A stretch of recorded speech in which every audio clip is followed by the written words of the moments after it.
궁금하신 점, 그동안 뭔가 뭐 연습 방법도 좋고요.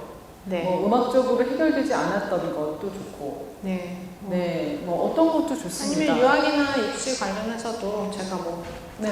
다 알지는 못하겠지만 어느 정도 궁금하신 게 있으실 것 같고, 그리고 뭐 부모님들께서 아이 어떻게 가이드하면 좋을지, 그리고 뭐 연습도 연습이지만 연주, 그러니까 디데이에 더 집중해서 좋은 연주를 하기 위해서의 팁이라든가 이런 것도 물어봐 주시면 좋을 것 같습니다.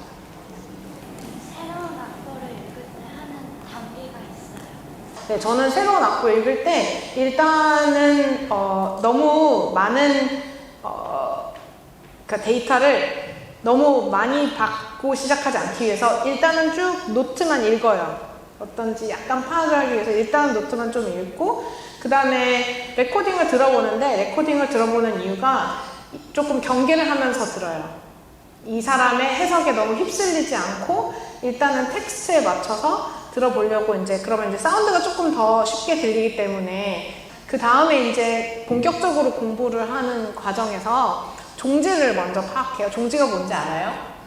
종지가 이제 음악의 케이던스라고 하는 마무리되는 섹션들이 있어요. 서양 음악은 대부분 이제 형식에 의해서 결정되는 해석적인 부분이 많아서 형식을 파악을 하는 거죠. 그러니까 말하자면, 그러니까 전개부가 어디고, 전개부는 몇 파트로 나누어져 있고, 그리고 뭐 그걸 뭐 디벨롭먼트를 뭐라 그러죠? 발전부는 어디서부터 어디고, 이 발전부가 어떻게 이루어져 있고, 테마가 몇 번 반복이 되고, 뭐 이런 종지를 파악을 해요. 종지를 파악을 해야 음악의 뼈대가 파악이 되거든요. 그래서 뼈대를 먼저 파악을 하고, 그 다음에 이제 제가 하는 거는 모티브를 파악을 해요. 모티브라는 거는 반복해서 나오는 리듬, 반복해서 나오는 화성, 반복해서 나오는 멜로디, 그렇게 세 가지 카테고리로 구분을 해서 그거를 파악을 해요. 그러면 분명히 저희가 하는 음악은 되게 아주 수준이 높은 곡들만 살아남은 거거든요. 몇백 년의 역사에 있어서. 그래서 분명히 그런 멜로디, 화성, 그 다음에 리듬적인 부분에 있어서 분명히 굉장히 클리어한 논리가 있어요. 그래서 그 논리를 파악하려고 해요. 그렇고 난 다음에 이제 텍스트죠. 말하자면 뭐 아까 말했던 소토부체라든지 에스프레시보라든지 어떤 텍스트가 그려져 있는지, 그러면 이제 거기다 컬러를 입힌다고 해야 되나요? 뼈대를 먼저 만들고 그 다음에 그 반복되는 것들이 어떤 건지 파악을 해서 살을 붙이는 거죠. 살을 붙이고 그 다음에 어떤 옷을 입힐지를 결정하는 게 이제 텍스트나 악상이나 뭐 액센트 표기라든가 이런 것들을 파악하고, 그거를 하다 보면 자연스럽게 캐릭터적인 부분이나 분위기라든가 아니면은 이거는 발전이 여기서부터 이렇게 됐는데 이거는 화성이 너무 아름답다라든가 이렇게 제가 뭔가 이렇게 딱 잡을 수 있는 것들이 생겨요. 컨셉적으로. 그래서 그런 부분들 이제 하트 그려놓고 그렇게 해요. 저는 컬러 코딩을 많이 해요. 악보에다가 여러 가지 색깔로 종지나 이런 모티브나 이런 걸 표기를 많이 해서 비주얼적으로 딱 봤을 때, 악보를 봤을 때 내가 다시 한번 생각하지 않아도 그게 항상 돌아왔을 때 그게 딱 컬러로 표현이 돼 있게끔 악보 공부를 많이 하는 편이에요. 그러니까 결국은 일단 악보를 보고 악보에 충실하게 그렇죠? 해놓는 거죠. 그렇죠. 그러니까 이 모든 과정을 거치면서 보잉이나 핑거링 같은 거는 당연히 계속 수시로 그렇죠. 계속해서 나아가는 거죠. 그리고 뭔가 새로운 모티브를 발견한다든지 이 모티브가 여기서도 있었는데 내가 못 들었네, 몰랐네 라든지 이런 게 발견될 때마다 핑거링이나 보잉 결정도 좀 바뀌어요. 그러면서 점점 완성해 나가는 것 같아요. 그래서 마지막 한 10%는 이제 연주를 연습하는 과정을 거치는 것 같아요. 이 모든 것들이 어떤 인포메이션들이 점점 언어처럼 해석이 돼서 다른 언어로 넘어가는 그런 느낌이거든요. 그래서 이제 이게 적혀있는 비주얼한 언어가 오럴 언어, 그러니까 청각적인 언어로 넘어가서 그 청각적인 언어를 기억하고, 그래서 그 청각적인 언어를 막힘없이, 그러니까 로딩 타임 없이 쭉 할 수 있는 게 이제 연주를 연습하는 거라고 할 수 있겠죠. 네. 제가 생각하기에 공연 예술하고 비슷한 학문은 그거밖에 없는 것 같아요. 수술, 외과 수술. 그러니까 이성적인 어떤 그 데이터를 최대한 많이 사용해서 동물적인 어떤 연습을 통해서 그거를 해나가야 하는. 네. 네, 서전들도 그런 얘기들 많이 하시거든요. 뭐 리듬을 탄다, 뭐 이렇게 이거를 뭐 플로우가 있다, 뭐 이런 얘기들 많이 하시니까 조금 비슷한 과정인 것 같습니다. 네. 아, 슬럼프가 온 적이 있으시나요? 아, 매일 매일 뭔가 안 풀리는 지점이 있고요. 슬럼프는 주기적으로 오는 것 같아요. 주기적으로 정말 심한, 정말 아무것도 모르겠다 이런 거는 한 2년 주기마다 한 번씩 꼭 오는데, 슬럼프라는 게 내가 뭔가를 지금 계속 시도를 하고 있고 원하는 게 있는데 그게 지금 뭔가 끓는 점이라고 해야 되나요? 끓는 점에 막혀서 1 동안 못 올라가고 있으니까 그 심리적으로 계속 다운되는 게 전 슬럼프인 것 같아요. 그 슬럼프의 시기가 오히려 뭔가 도약의 바로 전 지점이라는 생각을 이제는 하게 된 것 같아요. 왜냐면 그런 경험을 많이 했으니까. 그거를 나 지금 슬럼프고 너무 힘들어 라는 감정에 집중하기보다는 지금 이렇게 힘드니까 뭔가 터질려나 보다. 뭔가 있나 보다 지금 뭔가 있으니까 지금 이렇게 안 되나 보다, 그런 생각을 하고 계속 그냥 부딪히다 보면 그 끓는 점이 언젠가는 올라간다는 거를 이제 조금씩 알게 될 거예요. 당연히. 예. 마치 춤추는 듯한 그 악기와 후렴이라든지 이런 느낌이에요. 그 몸에 따라서 음악이 또 나오고 하는데 네네. 춤을 잘 추셔서 그게 나오시는 건지 아닙니다. 네. 그다음에 하다 보니까 그 움직임이 나오시는 건지 우리 애들한테 춤을 가르쳐야 되는 건지 그 표현에 있어서 이제 자유로움을 말씀을 하시는 것 같은데, 그 부끄러움을 이기는 게 좀 어려운 것 같아요. 표현할 때 내가 뭔가 부끄럽다 이 느낌을 조금 상스럽게 표현을 하면 그 쪽팔림을 좋아해야 되는 그런 마음이 있거든요. 그래서 그게 내가 너무 부끄러운 그 순간에 나 이게 좋아? 약간 이렇게 생각할 수 있는 좀 뻔뻔함이 있어야 되는 것 같아요. 그리고 그 뻔뻔함은 하루아침에 생기는 건 아니고요. 자꾸만 그렇게 리드해 줄 수 있는 좋은 선생님들이 있을 때 생기는 게 아닐까 싶어요. 그래서 그러니까 아이들이 특히 10대 때는 이렇게 약간 살짝 돌아가지고 그렇게 뭔가를 할 때가 있잖아요. 근데 그때 생각보다 비난이 되게 많이 들어오거든요. 제 생각에는. 특히 우리나라에서. 야 뭐야 이렇게 많이들 하는데, 야, 지금 그거 괜찮은데? 지금 완전 좋아. 지금 그거야. 야, 그렇게 더 해봐. 그렇게 더 나가야 돼. 약간 이런 식으로 말해줄 수 있는 어른이 더 많으면 아이들은 되게 자연스럽게 그렇게 하는 것 같아요, 제 생각에. 근데 그게 실질적인 객관적인 아웃풋의 퀄리티가 좀 낮다고 해서 야, 근데 그거 지금 아니야. 그렇게 얘기하는 것이 아니라 지금 에너지 짱이야. 지금 너무 좋아. 이렇게 얘기해 줄 수 있는 어른들이 많이 필요한 것 같습니다, 제 생각에. 무대에서 떨릴 때 어떻게 대처하시는지. 무대에서 떨릴 때요. 떨어야죠. 떨리면 떨어야죠. 안 떠는 게 더 이상한 것 같아요. 제 생각에는. 단지 그 떠는 거에 있어서 신체적으로 떨리면 안 되잖아요. 심리적으로 떨리는 거는 어떤 윤활제가 되기도 해요. 음악이 조금 더 익사이팅 해주고 또 더 집중도도 올라가고, 그리고 조금 뭔가 활력을 더하는 요소가 되기도 하는데, 이제 떨림이라는 것이 불안의 그 정도가 어느 정도가 넘어가 버리면 이제 신체적으로 반응이 오기 시작하잖아요. 막 심장이 너무 빨리 뛴다거나, 아니면 이제 손발이 떨리기 시작한다던가, 제대로 서 있을 수가 없다던가, 그런 신체적인 반응이 오는 것은 조금 조절할 수 있는 것 같아요. 근데 그 조절할 수 있는 반응은 제 경험에는 호흡, 물 마시고 그 신체 반응 자체를 조절하려고 하거든요, 저는. 그거는 과학적으로 그냥 숨을 느리게 쉬면 심장 박동은 내려가거든요. 그리고 뭐 그런 방법들, 여러 가지 신체적인 방법들을 사용해서 심장이 좀 더 빨리 뛰지 않으면 떨림도 줄고, 사실 굉장히 혈기왕성할 10대, 20대 때는 조금 피곤한 상태를 유지하는 것도 방법이에요. 너무 이게 불안증이 심한 친구들은 조금 뭐 러닝을 아침에 살짝 조깅을 한다든지 약간 신체적인 액티비티를 하나 해서 아침에, 그러니까 너무 과하지 않은 신체적인 액티비티, 뭐 요가를 한번 갔다 온다든지 아침에 러닝을 한번 한다든지 해서 신체적인 이 에너지를 한번 조금 빼고 그 다음에 이렇게 집중을 하는 것도 좀 방법인 것 같아요. 네. 맞아요. 실제적으로도 이렇게 정신을 다루시는 분들 말씀을 들어보면은 이제 심장이 신체적으로 불안할 때 이 유산소 운동이라든지 이런 네. 것들이 굉장히 이거를 낮추는 데 도움이 된다고 하시더라고요. 네. 네네. 저는 너무 불안하면 조깅하러 가요. 네네. 네. 여기 어머님. 선생님 같은 경우는 우리나라의 학교를 보다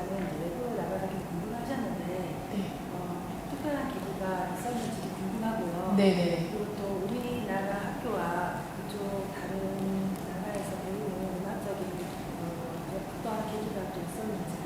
네네. 굉장히 많은 분들이, 많은 부모님들이 하시는 고민일 것 같아요. 저는, 사실, 아까도 말씀드렸지만 제 의지와 별로 상관없이 어머니의 어떤 꿈이 그 옛날에 사라장 다큐멘터리를 보시고 아스펜에 본인이 가는 게 꿈이셔가지고 저를 이제 예원 입시가 끝나자마자 예원 1학년 때 그냥 무작정 데리고 가셨었어요. 그래서 거기서 이제 제 인생 은사님이 되신 선생님을 만났는데 그 선생님 아니면 안 되겠는 거예요. 제가 레슨 한번 딱 했는데 이게 너무 다르고 그냥 약간 첫눈에 사랑에 빠진 건 그때가 처음인 것 같아요. 선생님이랑 사랑에 빠진 거 이외에는 그런 경험이 없었는데 아무튼 그때 선생님을 만나게 되면서 유학을 어떻게 자연스럽게 이렇게 가게 된 경우고요. 근데 사실 제가 그래도 이제 상위권에 있었던 친구인데 보통은 미국으로 유학을 간다고 하면 뭐 뉴욕이나 필라델피아, 커티스나 이렇게 그런 알려진 학교로 가는 게 보통이었어요. 근데 저는 이제 미국 중부에 그냥 선생님을 따라서 간 거였거든요. 그래서 어떻게 보면은 그때 수군거림이 되게 많았어요. 그냥 저는 잘 알지 못했지만 지금 생각하면 조금 많은 분들이 의아해 하셨을 것 같긴 해요. 음악인으로서 저한테 그게 정말 맞는 결정이었던 것 같고요. 그 이유는 제가 갔던 그 학교가 실내악으로 굉장히 잘 알려진 학교였고 그래서 실내악 그 다음에 토요일에는 유스 오케스트라, 청소년 오케스트라 그 다음에 뭐 레슨, 그 다음에 음악 이론 이런 것들을 좀 스트레스를 전혀 안 받고 한국에서는 이렇게 등수가 있고 어쨌든 경쟁을 하는 느낌이 있다가 그냥 정말 아무런 생각이 없는 환경에 간 거예요, 갑자기. 그래서 거기는 좀 분위기가 지금도 그런데요. 지금도 클리블랜드라는 도시 자체가 그냥 막 you're wonderful 약간 이런 그 미국 중부 특유의 느낌이 있어요. 그래서 내가 어떻게 해도 좀 실험을 할 수 있고 내가 조금 잘 못해져도 그게 괜찮고 그런 환경에 가가지고 제가 충분히 뭘 하고 싶은지 고민할 수 있는 시간이 있었던 것이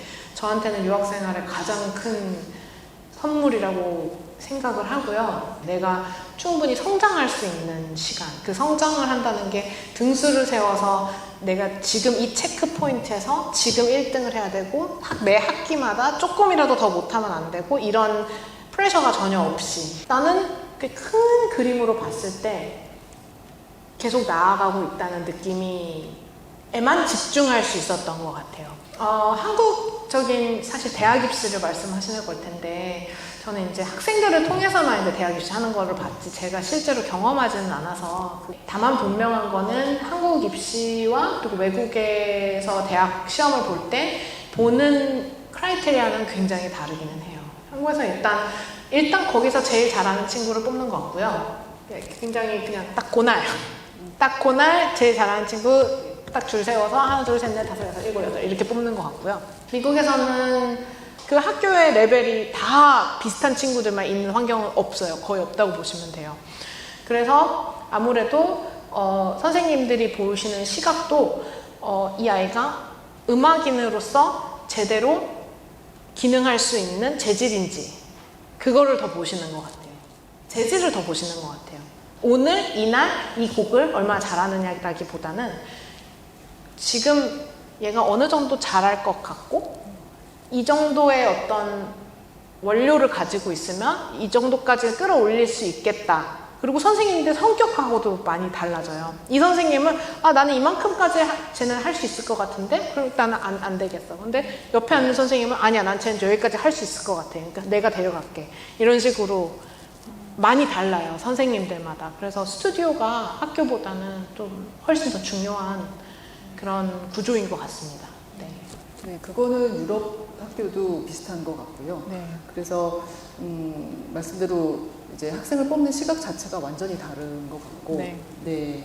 그리고 조금 더 그 학생이 가지고 있는 그 음악적인 재질이라고 표현을 하셨는데, 음악에서 나를 얼만큼 표현하려고 하는가, 그리고 네. 내 이 음악을 어떻게 생각하고 있는가가 드러나는 학생을 조금 더 네, 맞습니다. 조금 선호라면 선호하시는 것 같습니다. 네.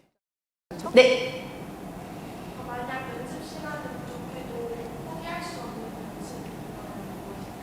연습 시간이 부족해도 포기할 수 없는 연습은 저는 펀디멘탈을 되게 중요하게 생각하는 편이어서 아까도 처음에 맡기 전에 손 드실 때 네. 스케일을 쭉 하고 계시잖아요. 네네네. 펀디멘털을 중요하게 생각하는 편이어서 사실 레슨하거나 이런 날은 저도 시간이 많이 없어서 아침에 한 1시간 반 정도밖에 시간이 안 나요. 그럴 때는 곡 연습을 포기하고요.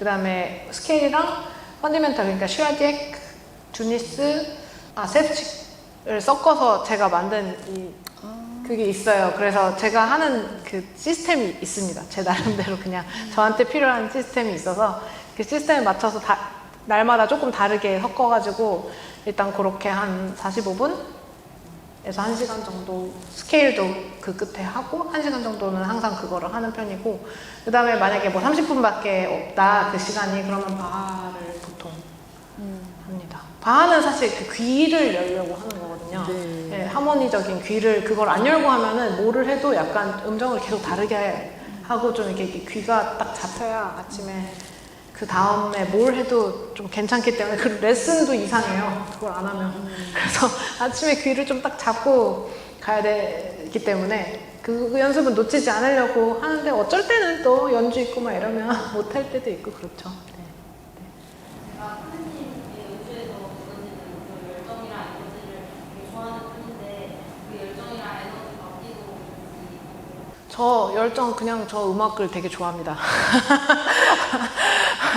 저 음악을 되게 좋아하고요. 그리고 저는 그냥 음악도 음악이지만 예술을 되게 좋아하는 것 같아요. 전반적인 그 예술이라는 분야가 우리 삶에서 하는 역할에 대해서 되게 큰 프라이드를 느끼고요. 사실 되게 되게 자랑스러워요. 저는 예술직에 종사한다는 게 사람에게 꼭 필요한 매개체, 감정적인 매개체로서의 역할을 하는 직종을 가지고 있다는 것 자체가 굉장히 자랑스럽고요. 그리고 그냥 음악이라는 이 필드가 인간적으로 어떤 일이 있던 간에 저한테는 가장 큰 친구인 것 같아요. 네, 가장 큰 위로고 가장 큰 친구라서 꼭 클래식 음악을 얘기하는 게 아니고요. 저는 좀 청각하고 촉각에 가장 예민한 사람이어서 그 청각적으로 어떤 그 자극이 들어왔을 때 감정이 가장 많이 흔들리는 사람이거든요. 그런 청각적인 위로, 청각적인 자극, 그 다음에 청각적인 어떤 그런 느낌, 감성이 제 인생에 있어서 저를 좀 붙들고 있어주는 하나의 끈 같은 느낌인 것 같아요. 그 다음에 사적인 시장에 저 그냥 누워있는데 에너지를 다 쏟으시고 저 그다음 그냥 누워서 음악 들어요. 그 예술 분야라고 말씀하셨잖아요. 네네네. 그 음악 말고 또 이렇게 굉장히 관심을 가지시는 예술 분야가 어떤 분야세요? 제가 이제 관객으로서 되게 좋아하는 분야는 춤을 많이 보고요. 저는 그 발레단이나 아니면 현대무용 보는 거 되게 좋아해요. 그리고 사실 미술 작품들 보는 것도 엄청 좋아했었는데, 처음 볼 때는 너무 좋았는데 어떤 특정한 페인터들을 빼놓고는 그런 뭐라 그래야 되죠? 그 직접적인 다이렉트한 그런 뭔가 만족감이 있지는 않더라고요. 저는 되게 좀 다르죠. 네. 자극을 받는 통로가 다르죠. 맞아요. 그런 것 같아요. 근데 그럼에도 불구하고 그런 약간 와일드한 면이 있는 작가들이 있는데, 그런 작가들의 느낌은 좋아하죠. 뭐 클림트라든지 피카소라든지 이런 작가들은 꼭 보고 싶어하고. 근데 피카소도 그 제가 좋아하는 딱 그 시기가 있어요. 그 시기만 좋아해요. 아프리카 시기라고 하는데, 그 아프리카 그 아트를 조금 모방해서 그때 막 그렸던 시기가 있는데, 그 시기의 작품들 되게 좋아하고, 그래도 뭐 뮤지엄 가는 거나 갤러리 가는 거 좋아합니다. 그러니까 조금 그렇게 다양한 방면의 예술을 접하는 게 내가 음악을 하는 데 있어서 확실히 도움이 많이 되지 않나요? 좀 그렇게 학생들도 조금은 더 그렇게 다양한 방면의 예술을 접하는 게 도움이 되지 않을까 그런 생각이 들어요. 네, 문화적인 데이터가 내 뇌 속에 많은 거는 언제나 도움이 많이 되는 일인 것 같아요. 왜냐하면 이제 연상이라는 것이 굉장히 강한 그 티칭 툴이거든요. 네. 그래서 그 연상을 사용하면 내가 이해할 수 없었던 것들도 굉장히 쉽게 이해를 할 수가 있어서, 그러니까 예를 들어서 음악적으로, 청각적으로만 들었을 때 내가 이해가 안 됐던 것들이 누군가 몸짓을 이렇게 보면은 그게 이해가 되기도 하고, 그 다음에 뭐 조금 더 스토리텔링을 해서 여기서는 이렇게 맥락이 이렇게 이어지지 않아서 여기는 이런 스토리인 거야 라고 이야기하면 아, 그때 내가 봤던 그 영화가 그런 스토리였는데 아, 그럼 그런 느낌인가 보다 하고 살려보면은 이게 그럴 때도 있고 아닐 때도 있지만 하여튼 그런 연상이 꼬리를 물고 가는 것이 저는 그 음악적인 상상력을 키우는데 되게 도움이 많이 되는 것 같아요. 네네. 아, 그래, 그때 그 뭐 영화도 그런 게 있었지. 그럼 아, 그때는 책도 이런 흐름인가 보다. 뭐 이 감독의 이 영화를 만드는 방법이랑 이 작가가 그 극을 이끌어가는 방향이 좀 비슷하고, 아, 그러면은 그 사람이랑 또 비슷한 작곡가는 누가 있을까? 아, 이 사람이랑 좀 비슷한 거고, 드뷔시랑 모네는 조금 비슷한 느낌 아닌가? 드뷔시랑 모네랑 더 비슷한가? 드뷔시랑 클림트랑 더 비슷한가? 뭐 이런 식으로 계속해서 연상을 해서 꼬리를 물고 나아갈 수 있는 거기 때문에. 그럼 어렸을 때 바이올린을 해서 시간이 부족한데 책을 읽는 시간은 얼마나 있어요? 글쎄요, 공부를 안 했나? 악기 저 연습을 사실 그렇게 제 또래만큼은 안 했던 것 같아요, 제 생각에. 제 생각에 선생님께서는 연습이라는 것이 우리가 기계적으로 5시간을 하고 10시간을 하고 하는 것만이 효율적인 연습은 아니잖아요. 네네. 아까 잠깐 이제 학생들 레슨 하실 때 뇌에 대한 얘기를 많이 하셨거든요. 네네. 그리고 예전에 저희 이제 주최로 마스터 클래스 하실 때 한번 그 뒤에 강의를 해주신 적이 네네네. 있는데 그 강의가 그 연습에 대한 그리고 네네. 특히 뇌를 쓰는 거에 대한 강의였는데 그게 네. 굉장히 인상에 남아서 네. 아마 그렇게 효율적인 연습을 하셨기 때문에 근데 이제 어릴 때는 제 생각에는 저는 잠을 좀 안 잔 것 같아요. 잠을 좀 안 잔 것 같긴 해요. 그리고 솔직히 말하면 부모님들이 정말 싫어하실 수 있는데 이렇게 앉아서요 연습하는 척 하면서 이렇게 책을 많이 읽었어요. 엄청 좋은 책만 읽은 것도 아니고요. 만화책을 그렇게 많이 읽었어요. 거의 만화방에 안 읽은 책이 없을 정도로 만화를 많이 봤고요. 그래서 엄마가 만화방에서 빌려온 거에 막 찍고 막 엄청 싸우고 엄마 이제 오는 소리 들리면 이렇게 하면 이렇게 침대 밑으로 넣고 나중에 막 침대 밑에 만화책이 20권 쌓여있고 막 그랬거든요. 제 생각에는 그게 막 책을 읽어야 해라는 의무감은 저는 전혀 없었고요. 그래서 이제 그냥 즐거우니까 그렇게 한 것 같아요. 나한테 기쁨을 주는 거는 내가 노력을 하는 게 아니라 그냥 내가 기쁘기 때문에 그걸 하는 거잖아요. 그래서 그게 뭐가 됐든 뭐 나는 이거를 해야 돼, 지금 바이올린을 잘해야 되니까 책을 더 읽어야 돼, 이거는 저는 성립되지 않는 논리인 것 같고요. 그게 뭐가 됐든 문화적인 거, 예술적인 표현을 내가 좋아하는 게 있다면 그게 뭐 아이돌이 돼도 괜찮고 그게 뭐 재즈여도 괜찮고 그게 뭐 만화여도 괜찮고 어떻게든 인간이 자기 자신을 표현하는 어떤 그 매개체를 계속해서 내가 좋아하는 쪽으로 찾아가다 보면 분명히 자기 스스로의 목소리를 찾을 수 있을 거라고 생각합니다. 교직과 함께 네네. 이렇게 병행해서 하시는데 사실 쉽지만은 않더라고요. 네네, 쉽지 않죠. 네. 근데 선생님 어떻게 그렇게 성공적인 두 가지 병행을 아, 진짜 성공적이지 않은 내일을 살고 있어요, 저는.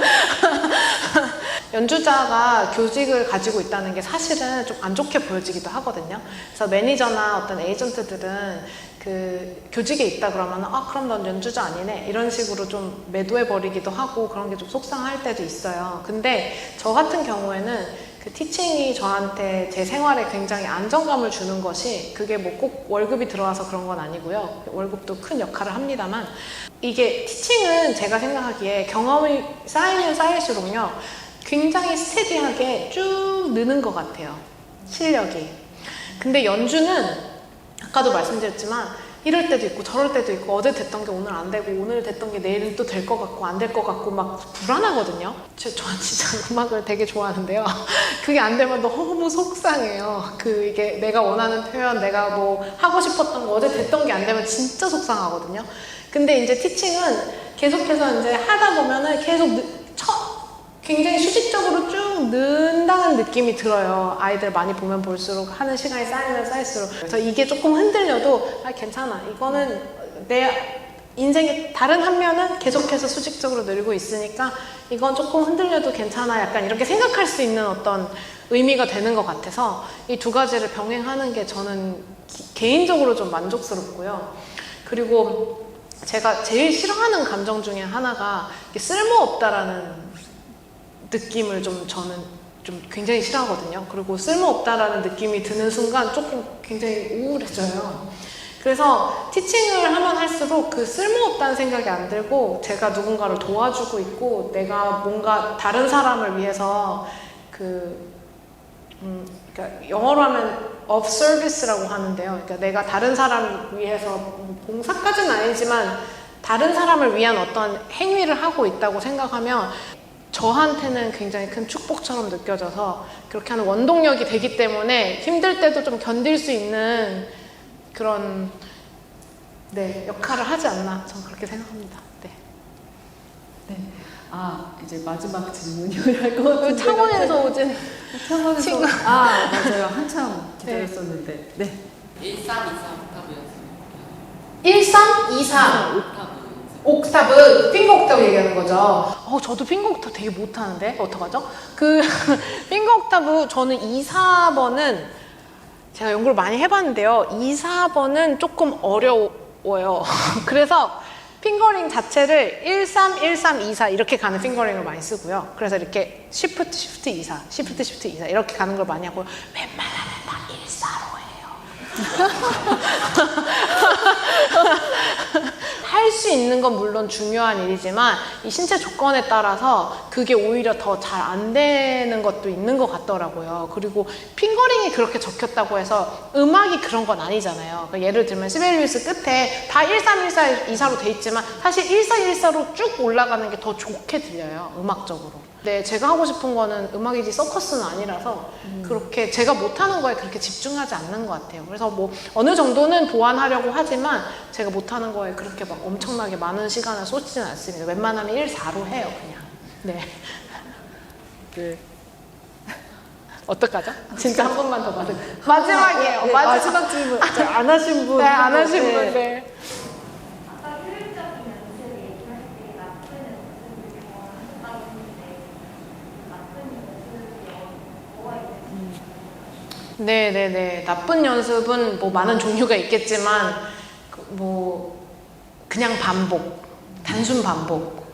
단순 반복은 좀 제가 아까도 말씀드렸지만 이제 마인드 바디 커넥션을 전 되게 중요하게 생각하는 편인데 그냥 계속 반복만 하면 내가 이걸 원하는지도 모르게 그 아까처럼 맷도로 그냥 하게 되는 거예요. 계속 반복하면 나도 모르게. 왜냐면 그게 편하니까요, 몸에.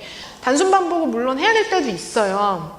이게 뭐 굉장히 테크니컬 패세지라든지 이런 거는 내가 물론 결정을 해놓고 반복을 해야 되지만 반복을 할 때도 만약에 뭐 10번 반복을 한다 그러면은 정신적으로 이렇게 쭉 하고 리마인드 내가 뭘 하려고 하는지 리마인드 하고 그 다음에 다시 반복하고 리마인드 하고 다시 반복하고 이거를 약간 좀 하려고 굉장히 노력해요. 그리고 다른 거는 또 너무 감정에만 빠지는 경우도 있어요. 그래서 이 음악이 나한테 줄 수 있는 그런 감정에만 빠져서 여기서 무슨 일이 일어나고 있는지 신경도 안 쓰고 그냥 오히려 그럴 때는 어떤 느낌인지 아시겠지만 내 머릿속을 더 듣고 있는 거거든요. 실제로 어떤 소리가 나오고 있는 것보다 형 너무 좋아 말면서 그냥 그것만 하고 있는 건데 그게 정말 마인드만 계속 돌리는 것도 좀 안 하려고 하는 편이에요. 그래서 그 커넥션, 마인드 바디 커넥션에 계속해서 집중을 하려고 하는데 그 집중이라는 게 내가 집중하고 그냥 그 2시간 제가 연습하는 동안 유지되는 게 아니기 때문에 그 2시간 동안 정말 무수히 많은 리마인더를 제가 이렇게 뭔가 이렇게 돌리듯이 계속 다시 집중, 다시 집중, 다시 집중, 이렇게 다시 집중, 커넥션 집중, 커넥션 집중 이런 식으로 거의 뭐 한 몇 초에 한 번씩 계속 이렇게 주는 게 좀 습관이 된 것 같아요. 그래서 네, 오늘 너무 좋은 질문들이 많이 나온 것 같아요. 그러게요. 네, 이게 조금 더 이어가고 싶지만 우리가 또 이제 시간의 제약이 있기 때문에 Q&A를 여기서 마무리하도록 하겠습니다. 네. 오늘 잘해주셔서 너무 감사합니다. 네.